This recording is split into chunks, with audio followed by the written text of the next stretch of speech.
تلنگانہ ریاست کے قدیم اور دیرینہ روایت والی ثقافتی تہوار بتکما کے موقع پر سابقہ KCR حکومت کی جانب سے ریاستی خواتین کو بلا لحاظ و مذہب و ملت سیاسی وابستگی سے بالاتر ہو کر راشن شاپ دکانوں کے ذریعے بتکما ساڑیاں تقسیم کی جا رہی تھی، جس کے ذریعے خواتین کی عظمت اور وقار میں اضافہ محسوس کیا۔ تاہم 22 ماہ قبل ہوئی اقتدار کی تبدیلی کے بعد ریاستی خواتین کے بشمول تمام طبقات KCR حکومت کی جانب سے فراہم کردہ انعامات و اعزازات سے محروم ہو گئے۔ بالخصوص ریاستی خواتین بتکما ساڑیوں سے ہنوز محروم ہے، جس کے خلاف آج ضلع مستقر کریم نگر کی خواتین کی کثیر تعداد نے سینئر خاتون قائد بھاونی گوڑ کی قیادت میں تلنگانہ چوک پر منفرد احتجاجی مظاہرہ منعقد کرتے ہوئے ماضی میں KCR حکومت کے ذریعے فراہم کیے گئے بتکما ساڑیوں کے ساتھ بتکما کھیل کر اپنی شدید برہمی اور ناراضگی کا اظہار کیا۔ اس موقع پر صدر کریم نگر ٹاؤن BRS صدر CH ہرشنکر،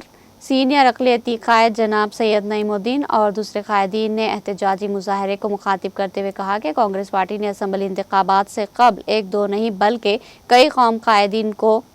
تلنگانہ لا کر گارنٹیوں کے نام پر غیر گارنٹی والے انتخابی وعدے کرائے۔ ریاست کے 2 لاکھ بے روزگار نوجوانوں کو روزگار کے موقع فراہم کرنے میں حکومت ناکام رہی۔ اسکولی طالبات کو اسکوٹی اور 5 لاکھ روپے طلباء کو دینے کا وعدہ بھی ریونت ریڈی حکومت نے پورا نہیں کیا۔ انہوں نے الزام عائد کیا کہ ریاستی حکومت کانگریس فیل تلنگانہ بنا دیا۔ اس موقع پر شیخ یوسف، محمد عمران، محمد عبدالقدیر